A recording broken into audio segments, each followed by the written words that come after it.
परसोत्तमपुर गांव में ठंड कुछ ज़्यादा ही पड़ रही थी। हवा में ऐसी चुभन थी कि रज़ाई के अंदर भी शरीर सिहर जाता था।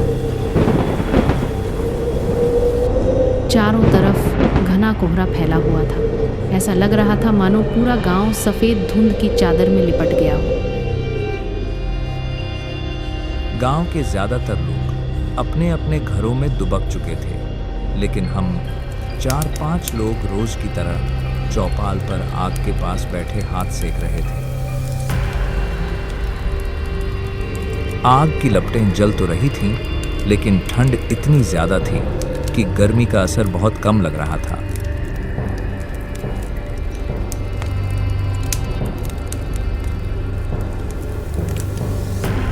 चारों तरफ सन्नाटा था। बस कभी कभी हवा के साथ सूखे पत्तों की आवाज सुनाई दे जाती थी।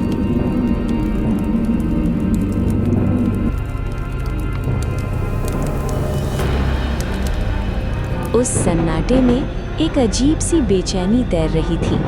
ऐसा लग रहा था मानो ये रात कुछ कहना चाहती हो। रामनाथ ने आग की तरफ हाथ बढ़ाते हुए कहा, भाई, इस साल तो ठंड ने हद कर दी है। सुबह ट्रैक्टर स्टार्ट करने से पहले हाथ पैर सुन्न हो जाते हैं। फकीरा बोला, सच कह रहे हो, इतनी कड़क ठंड तो मैंने सालों में नहीं देखी। तभी हरिया की बात छिड़ गई। रामनाथ ने धीरे आवाज में कहा, मुझे तो उस बात की चिंता है जो हरिया ने कल रात कही थी। जग्गा चौकन्ना होकर बोला, अरे कौन सी बात, हमें भी तो बताओ। हम रामनाथ ने इधर उधर देखा और फिर धीमी आवाज में बोला, हरिया ने कहा कि कल रात तालाब के किनारे एक औरत की परछाई घूम रही थी, पूरी सफेद और बिल्कुल अकेली। ये सुनते ही सबके शरीर में सिहरन दौड़ थे। तभी धुंध के अंदर एक आकृति धीरे धीरे उभरती दिखाई दी। सबकी नजरें उधर टिक गईं।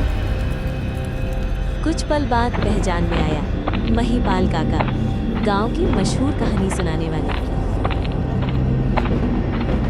काका बिना कुछ बोले आकर आग के पास बैठ गए।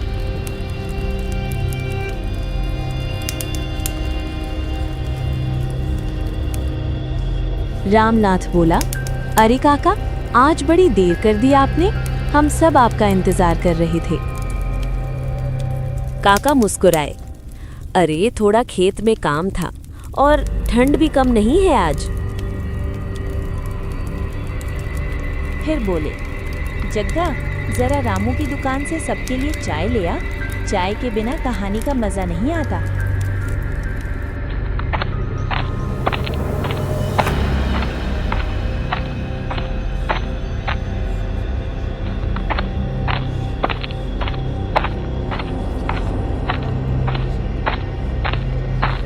आज जो कहानी मैं सुनाने वाला हूँ वो कोई मनगढ़ंत कहानी नहीं है। ये मेरी आंखों देखी सच्ची घटना है जो मेरे साथ तब घटी थी जब मैं 27 साल का नौजवान था।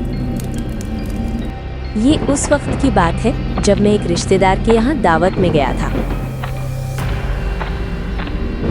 लौटते लौटते रात बहुत गहरी हो चुकी थी।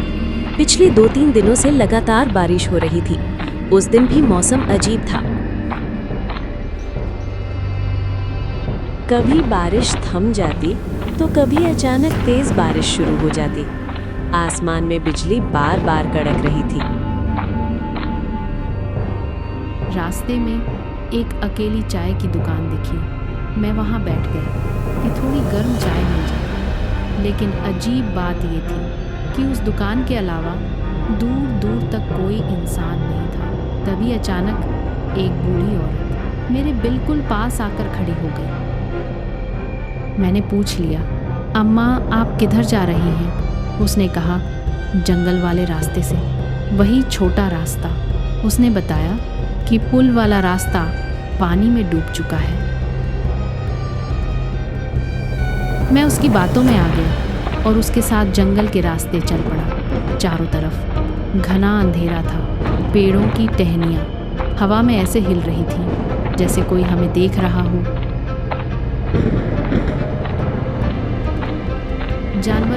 आवाज दूर से आती लेकिन पास लगती। उस बूढ़ी औरत के कदम अजीब तरह से शांत थे।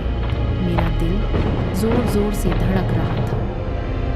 तभी अचानक तेज बिजली गिरी। उसी रोशनी में मैंने देखा उस बूढ़ी औरत का चेहरा भयानक रूप में बदल गया। आंखें लाल, शरीर जगह जगह से कटा हुआ। मैं समझ गया ये इंसान नहीं है। मैं बिना पीछे देखे जान बचाकर भागा।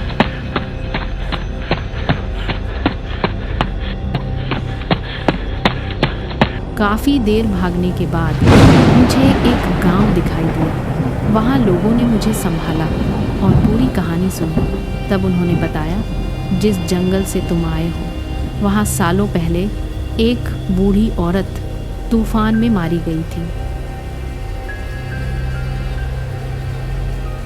उस रात मैं सो नहीं पाया और अगले दिन मैंने एक कसम खाई, जिंदगी में कभी भी शॉर्टकट के चक्कर में अपनी जान खतरे में नहीं डालूंगा।